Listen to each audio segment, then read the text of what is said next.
Di video kali ini Anissa akan bahas 5 hal yang saya lakukan bisa sembuh dari fase depresi bipolar, sehingga aku bisa kembali bekerja di Jakarta, kembali hidup normal, dan kembali semangat kembali.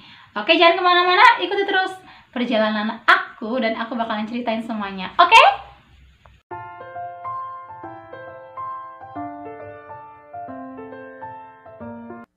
Assalamualaikum, welcome to my channel Anissa 100 juta. Oke, apa kabar teman-teman? Semoga teman-teman dijauhkan dari penyakit gangguan mental yang seperti saya alami beberapa tahun belakangan. Oke, kali ini kan kita mau bahas bagaimana caranya aku bisa sembuh dari fase depresi bipolar sehingga aku bisa kembali hidup normal, bisa kembali bekerja dan kembali bersemangat. Dari sebelumnya, depresi bipolar aku menyerang yang membuat aku harus mengurung diri di kamar selama hampir 2 tahun. Nah, 2 tahun itu prosesnya banyak banget ya aku alami. Ada parah-parahnya pas depresi, benar-benar parah banget beberapa bulan. Nah, next selanjutnya aku berpikir mulai bisa sedikit-sedikit cari cara usaha untuk keluar dari fase depresi tersebut. Nah, aku akhirnya menemukan caranya agar bisa keluar dari fase depresi bipolar. Nah, ini dia 5 cara aku sembuh dari fase depresi bipolar. Yang pertama, aku lakukan apa? Bekam. Yaitu bekam yang dilakukan Rasulullah itu bisa mengeluarkan darah-darah kotor yang ada di dalam tubuh kita. Dari mana aku bisa tahu kalau bekam itu bisa menyembuhkan bipolar aku? Sebenarnya enggak sih, aku enggak menuju menyembuhkan bipolar, tapi karena kondisi badan aku drop banget waktu itu, jadi ayah aku ngajak aku untuk berbekam karena fungsinya bekam itu bisa mengeluarkan darah kotor yang ada di dalam tubuh kita. Nah, saya itu kelihatan darah kotornya banyak banget karena apa, banyak sekali jerawat yang muncul nggak jelas. Yang tadinya muka aku bersih banget, nggak ada jerawat satupun, akhirnya muncullah jerawat di beberapa titik banyak banget, dan itu artinya aku banyak darah kotornya kan di muka. Nah, aku juga lakukan bekam di muka supaya jerawat-jerawat itu bisa menghilang dan darah kotornya itu bisa terambil gitu. Yang pertama aku bekam. Setelah merasakan bekam, bagaimana rasanya? Aku merasa lebih ringan, pikiran aku sedikit terbuka, aku sedikit bisa bicara apa yang aku rasakan. Jadi pikiran aku agak sedikit terbuka lebar karena mungkin sepertinya ada penyumbatan di darah-darah gitu, karena darah kotor itu yang ada di dalam diri aku. Ketika aku habis selesai bekam, aku sedikit tercerahkan gitu untuk bisa berpikir lebih jernih gitu. Nah, setelah bekam aku lakukan, aku sedikit bisa makan, asupan gizi aku mulai masuk, aku bisa mulai masuk madu, masuk sari kurma kayak gitu, walaupun belum nasi yang bisa masuk ke dalam tubuh aku gitu. Seenggaknya ada asupan nutrisi gitu yang masuk ke dalam tubuh aku. Nah, karena ada asupan yang masuk ke dalam tubuh aku punya energi sedikit untuk mengeluarkan suara, untuk bicara setelah aku bekam. Nah, setelah aku bekam, aku juga pikirannya terbuka. Aku ya jadi next ke 2 cara yang aku lakukan agar sembuh dari bipolar, yaitu dengan cara tilawah mandiri atau ruqyah mandiri. Dari mana aku bisa mendapatkan informasi bahwa ruqyah mandiri bisa menyembuhkan bipolar? Karena aku bisa sedikit berpikir, aku bisa sedikit searching di Google, cari cara bagaimana orang lain melewati bipolar, orang lain yang sudah terdiagnosa bipolar dan dia bisa sembuh dengan cara apa? Yaitu dengan cara ruqyah mandiri. Nah, dia posting pada tanggal 27 Mei 2015 nih. Dan saat itu emang aku lagi depresi dan dia menulis blog tersebut. Dia tulis dengan judul Cara Menyembuhkan Bipolar Disorder Hingga Tuntas. Aku penasaran dong dengan isi artikelnya, dengan pengalaman dia, dan aku baca inti dari isi blog tersebut, yaitu dia sembuh dengan cara ruqyah mandiri setiap hari secara rutin. Dia merasakan perbedaan yang sangat luar biasa setelah dia melakukan ruqyah mandiri. Aku agak sedikit memiliki hal yang positif ya terhadap Al-Quran ini. Bukan sedikit lagi, besar sekali ya malahan. Al-Quran itu sebagai obat, aku percaya. Nah, dan dia melakukan itu dengan caranya dengan membaca Al-Baqarah dari ayat pertama sampai 286, yaitu ayat terakhir dari surat Al-Baqarah. Karena sebelumnya aku juga mengikuti komunitas One Day One Juice, aku merasakan manfaat dari Al-Quran tersebut. Setelah aku mengikuti komunitas One Day One Juice, setiap hari aku tilawah 1 hari 1 juz secara rutin, ternyata aku jadi lancar berbicara. Sebelumnya aku nggak bisa ngomong sama sekali loh. Sebelumnya aku pendiam, sebelumnya aku pemalu. Setelah aku bisa ikutan One Day One Juice, aku jadi bisa bicara guys di depan umum. Itu hikmahnya ya, membaca Al-Quran setiap hari. Aku merasakan manfaatnya banget. Kalau mau gabung di komunitas One Day One Juice silakan ya guys. Nanti aku bakalan bantu dengan cara aku bakalan taruh link pendaftaran untuk One Day One Juice di bawah ya. Oke, itu yang pertama. Yang kedua udah aku lakuin, yaitu yang pertama dengan cara bekam, yang kedua dengan ruqyah mandiri. Nah, ruqyah mandiri ini aku dapat dari informasi blognya mikrogis.blogspot.com. Nanti linknya aku taruh di link deskripsi aku. Itu blog yang menceritakan tentang pengalaman dia bisa sembuh dari bipolar disorder. Itu yang aku lakukan 2 cara. Yang ketiga, aku lakukan apa? Cara yang ketiga adalah dengan cara berolahraga. 3, agar aku sembuh dari depresi bipolar dengan cara olahraga. Oke, olahraga. Kenapa aku pilih olahraga? Bukan pilih, karena aku dapat informasi dari buku yang aku beli dari Kang Tarjum Sahmad.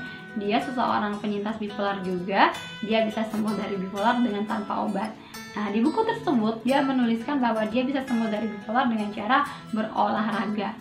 Dia suka dengan olahraga voli dan dia hobinya itu main voli secara tim, dan dia melakukan olahraga itu setiap hari dan dia bisa sembuh dari bipolar tanpa mengkonsumsi obat dari psikiater, karena dia zaman dulu banget jadi belum ada obat dari psikiater. Nah, aku terinspirasi dari situ juga, makanya aku ikutin karena aku pengen sembuh ya dari depresi. Setelah aku mendapatkan pikiran terbuka dari bekam, aku juga bisa lancar bicara lagi dengan cara ruqyah mandiri, dan aku punya energi lagi dengan cara asupan gizi yang lumayan. Akhirnya aku bisa berolahraga, dan aku pilih waktu jadwal olahraganya setelah aku selesai baca Al-Baqarah itu sore hari. Aku setiap sore itu bermain hobi olahraga aku, yaitu badminton. Jadi setiap sore aku bisa bermain badminton. Itu kemajuan yang sangat luar biasa sekali menurut aku ya. Karena sebelumnya bayangin, sebelumnya itu aku cuman kayak mayat hidup, kayak patung yang diem doang. Begini nih, kayak gimana ya, aku contohin, yang kayak tatapan kosong, terus udah gitu gak ngomong sama sekali, tangan gak bergerak, dan cuma nyender di bantal gitu. Jadi ketika ditanya pun aku nggak bisa bicara apapun, parah banget kan gitu. Dari sekaku itu badan aku bisa berolahraga badminton. Itu sesuatu hal yang luar biasa. Yeay, aku sangat bangga dengan perubahan aku itu. Ternyata aku bisa melewati fase depresi yang sangat menakutkan tersebut. Setiap hari aku nulis kata-kata depresi terus ya di note aku itu. Semuanya tentang kematian, semuanya tentang aku bosan hidup. Aduh, udah capek banget ya. Jangan lagi deh, aku nggak mau lagi kejadian itu terulang kembali. Itu dijadikan pengalaman aja ya guys. Tapi akhirnya aku bisa menemukan caranya biar bisa sembuh, biar bisa share kepada kalian apa aja yang aku lakukan. Olahraga itu salah satu yang aku lakukan. Itu kan setelah aku yang pertama bekam, yang kedua ruqyah mandiri, yang ketiga olahraga, yang keempat dijaga makanannya. Yang keempat cara aku sembuh dari depresi bipolar adalah jaga makanan dengan makanan yang bergizi, yang sehat. Aku baca literatur makanan sangat sekali berpengaruh terhadap mood aku. Ternyata makanan apa yang aku makan itu benar-benar sangat pengaruh terhadap perasaan aku saat itu. Nah, waktu itu aku benar-benar kayak menghindari makanan gorengan. Aku sama sekali waktu itu nggak makan yang digoreng-goreng. Jadi semuanya aku rebus, termasuk tahu aku rebus, tempe aku rebus, dan aku belum bisa masuk nasi. Waktu itu aku cuman makan telur rebus, tahu rebus, tempe rebus, ikan rebus, daging rebus, semuanya direbus-rebus, nggak ada yang namanya aku goreng-goreng gitu. Untuk menghindari salah satunya juga aku pengen sembuh dari jerawat-jerawat itu. Karena aku waktu depresi itu kan aib terbuka nih. Waktu depresi aku nggak makan, nggak mandi, nggak cuci muka, otomatis muka aku tuh jerawatan, muncul di mana-mana, dan aku sampai bekamnya itu di muka juga guys, untuk mengeluarkan darah kotor yang ada di muka aku itu. Dan aku juga menjaga makanan karena pengen menjaga kulit aku itu nggak parah banget jerawatannya, karena dengan makan gorengan itu yang digoreng-goreng bisa memperparah jerawat aku. Dan ternyata yang nggak makan yang goreng-gorengan juga itu juga bisa memperbaiki keadaan mood kita jadi lebih sehat. Jadi apa yang kamu makan itu bisa berpengaruh terhadap pikiran kamu sebenarnya.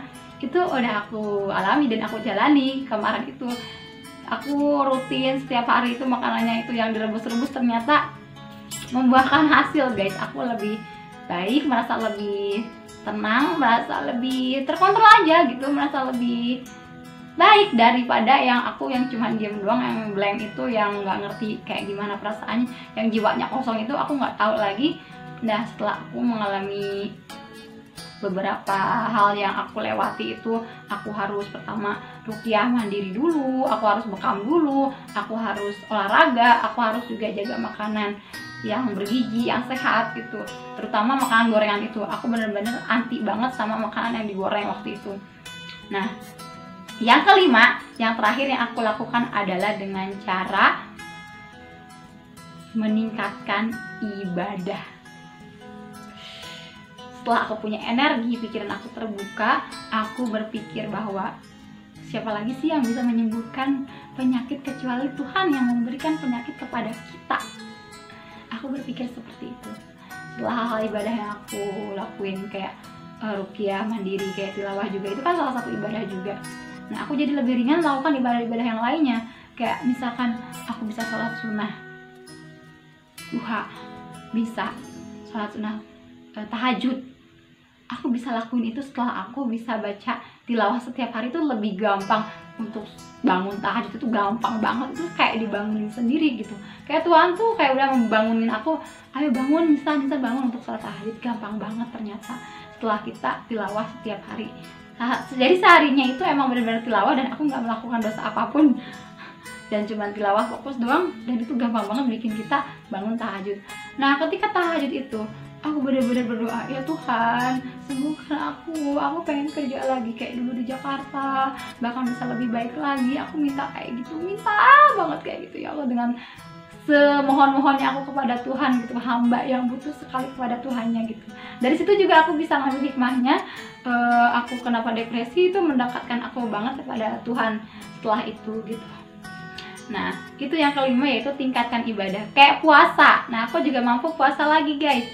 Nah, puasa juga bisa menyembuhkan bipolar. Ada di bukunya Kang Tanjung Sahma juga berpuasa untuk menyembuhkan bipolar. Dan aku mengikuti jejaknya, dan aku juga membuktikannya bahwa puasa itu bisa memperingan badan kita dan mempermudah pikiran kita untuk berpikir positif. Ternyata banyak mungkin bahasan-bahasan ilmiahnya kalau mau cari tahu tentang puasa bisa menyembuhkan gangguan mental guys. Nah, itu kelima cara aku sembuh dari fase depresi bipolar. Ceritanya nih, tahun 2015 aku depresi, tahun 2016 awal itu, akhir 2015 nya ya, berarti nggak nyampe tahun 2016 awal, akhir 2015 bulan November, aku ingat banget, aku udah siap untuk ngelamar kerja lagi di Jakarta. Alhamdulillah nggak sehari aku kirim CV, aku langsung dipanggil buat kerja di Jakarta lagi. Di bulan Desember itu aku bekerja di Ciputat, Jakarta Selatan, Tangerang Selatan. Aku diterima sebagai asisten manajer waktu itu, tapi itu bukan bidang aku. Aku ditawarin aja dan aku menerima tantangan itu. Ternyata itu adalah langkah yang salah. Karena kenapa? Karena aku baru sembuh dari bipolar, langsung aku mengambil sebuah risiko bahwa aku harus menerima tekanan-tekanan yang berat gitu. Itu salah aku. Dan ternyata benar juga, aku bisa kerja itu cuman kuat 1 bulan aja langsung resign lagi. Di awal tahun 2016 itu aku udah kambuh lagi depresinya. Sempat aku manik dulu sebelum aku depresi. Nanti aku ceritain bagaimana maniknya aku, bahagianya aku, gilanya aku ketika aku di fase manik. di next video ya. Aku sekarang fokus cerita tentang perjalanan aku sembuh dari depresi dulu. Nah, di tahun 2016 itu aku depresi lagi, dan aku melakukan cara yang sama dengan yang kemarin. Aku tilawah lagi, tapi nggak membutuhkan waktu lama karena itu nggak terlalu parah. Aku melakukan ruqyah mandiri lagi, nggak sampai berbulan-bulan setiap hari aku ruqyah mandiri. Aku cuma beberapa kali ruqyah mandiri itu, dan ternyata aku masih bisa beraktivitas seperti biasa. Dan tapi aku masih trauma, aku belum berani bekerja kembali, aku masih menikmati kehidupan aku dan mempelajari bipolar kayak gimana. Aku masih menjaga kesehatan aku, masih ya membahagiakan diri, menenangkan diri di rumah gitu ya. Hingga akhirnya tahun 2017 awal aku udah siap banget secara fisik dan mental, karena aku selama masa di rumah itu persiapan banget secara fisik dan mental untuk bisa mengarungi kehidupan kembali, yaitu bekerja kembali seperti biasa guys. Karena kegiatan aku emang bekerja dan bekerja gitu. Dan pekerjaan aku apa? Aku pernah cerita bahwa aku sebagai staff merchandiser garment di salah satu perusahaan modal asing yang dipegang oleh orang Korea gitu guys. Nah, waktu itu tahun 2017 aku kembali melamar pekerjaan di JobsDB, dan akhirnya aku dipanggil, aku interview, dan akhirnya hari itu juga aku diterima dan mengatakan tanggal 2 Februari kamu harus bekerja di sini dan siap bekerja. Dan langsung aku cari kosan hari itu juga. Aku alhamdulillahnya dikirimkan malaikat temen kosan, dan pada saat interview itu aku ada temennya, jadi aku nggak merasa takut sendirian gitu. Karena setelah aku mengalami depresi itu kan karena aku sendirian terus, dan kebanyakan nggak boleh sendirian, ternyata aku harus ada temennya gitu biar bisa cerita apa aja, biar bisa ngobrol gitu seenggaknya. Nah, setelah aku itu bisa kos di tahun 2017, bisa kos sendiri di Jakarta, bisa kerja sendiri di Jakarta, dan aku bekerja di PT Vision Land Indonesia. Itu ternyata ada kendala enggak ya? Itu sih aku ngerasain awal-awal ke Jakarta tuh aku masih takut banget karena baru bangun banget dari depresi. Dan tapi ternyata alhamdulillah di sana teman-temannya pada support aku gitu, mengerti aku banget, sehingga nggak ada masalah ke sana ya guys. Nggak ada masalah, selama bekerja aku merasa aman-aman aja. Aku normal kembali, aku bahagia, bisa stabil kembali, dan aku keluar dari fase depresi bipolar yang sangat menyeramkan tersebut. Karena depresi itu menurut aku kayak lingkaran tak berujung, kayak aku di dalam ruangan gelap yang nggak bisa keluar. Dan aku selama hampir 2 tahun itu cari-cari cara jalan keluarnya kemana, dan aku menemukannya dengan 5 cara tersebut. Oke, nah aku bisa bekerja lagi itu udah alhamdulillah, syukur banget. Segitu cerita aku yang aku akhirnya bisa bangkit bekerja kembali. Ternyata setelah itu panjang lagi cerita perjalanan aku, tapi aku bakalan cerita sampai segitu dulu. Aku bakalan review lagi apa aja yang aku lakukan agar sembuh dari bipolar depresi aku. Nah, yang pertama aku lakukan bekam. Yang kedua, aku ruqyah mandiri setiap hari selama 2 bulan berturut-turut. Dari ayat pertama sampai 286 ayat itu yang terakhir aku baca dalam 1 hari. Selesai setiap hari. Yang ketiga adalah berolahraga. Olahraga yang aku lakukan adalah badminton karena itu hobi aku. Lakukan olahraga sesuai hobi kamu. Hobinya apa? Harus sesuai hobi biar nggak tertekan. Yang keempat, jaga makanan. Jaga makanan, pastikan makanan yang kamu masuk itu ke dalam tubuh kamu adalah makanan yang bergizi. Waktu itu aku makan apa? Ada satu tumbuhan yang katanya bisa menenangkan otak. Itu riset sama aku, dia menemukan pegagan itu, ternyata pegagan bisa menyembuhkan depresi dan menenangkan otak. Aku sampai dibawain pegagan dari gunung sana, dari Tonggo, aslinya pegagan, aku makan itu karena saking pengen sembuhnya. Rasanya kayak gimana jangan ditanya, yang namanya juga daun. Aku makan, kalau nggak dimakan langsung, bagusnya dimakan langsung ya. Itu dibagai sebagai ramuan untuk minum, direbus dan airnya diambil, sarinya aku makan gitu. Jaga makan. Terus makanannya juga nggak gorengan-gorengan, aku semuanya merebus-rebus, entah itu mau telur rebus, mau tempe rebus, ikan rebus, daging rebus, tahu rebus. Nah, itu makanan yang keempat. Yang kelima, tingkatkan ibadah. Itu 5 cara aku agar sembuh dari bipolar. Ada lagi sebenarnya mindset yang paling kuat itu untuk keyakinan kamu bisa sembuh, itu yang paling menentukan kamu bisa melewati itu apa enggak, guys. Oke, buat teman-teman yang masih berkutat dengan bipolarnya, yang masih baru didiagnosa, jangan takut, jangan sedih, jangan putus asa banget, jangan sampai berpikiran pendek bahwa aku bisa melewati itu selama 2 tahun dan aku bisa kembali normal seperti sekarang, bisa bicara kayak sekarang itu karena aku mampu bertahan dan gak cepat ngambil keputusan. Waktu itu aku pengen bunuh diri, pengen mati, dan aku ternyata gak ngambil keputusan itu karena waktu itu keputusan aku itu cuma 2, hidup gila atau mati bunuh diri. Aku milih pilihan yang pertama, yaitu hidup aku gila tapi aku bisa sembuh lagi suatu saat karena aku punya harapan. Nah, itu mindset aku waktu itu. Jadi aku berpilih untuk bertahan tapi dalam kondisi hampir gila ya, karena melamun terus. Tapi akhirnya seperti yang kalian lihat, aku bisa seperti sekarang, bisa semangat lagi, bisa bekerja lagi, bisa sosialisasi lagi, bisa hidup normal lagi. Dan kalian teman-teman yang lagi di fase depresi bipolar, jangan sampai menyerah duluan karena masih banyak lembar-lembar selanjutnya. Dan aku bisa bertahan dan bisa melaju kembali, melanjutkan kehidupan. Kalian juga pasti bisa. Oke, semoga video kali ini bermanfaat. Sekian curhat dan sharing-sharing dari Anissa 100 juta untuk memotivasi kalian yang para bipolar bisa melewati fase depresi kalian.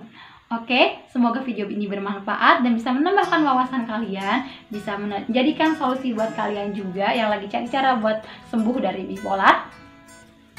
Nah, aku beberkan tadi, semoga kalian bisa mengerti dan bisa memahami dan ikut mempraktekannya juga, dan kalian bisa merasakan khasiatnya dan perubahan yang baik, dan semoga itu membantu. Oke, jangan lupa kalau video ini bermanfaat, klik subscribe, like, komen, dan aktifkan notifikasi loncengnya biar aku lebih semangat lagi bikin konten selanjutnya, biar aku merasa lebih berharga, bermanfaat karena aku bisa memberikan manfaat buat kalian. Oke, jangan lupa subscribe, like, komen, dan aktifkan notifikasi loncengnya ya. Oke, sekian dan terima kasih dari Anissa 100 juta sharing-sharingnya.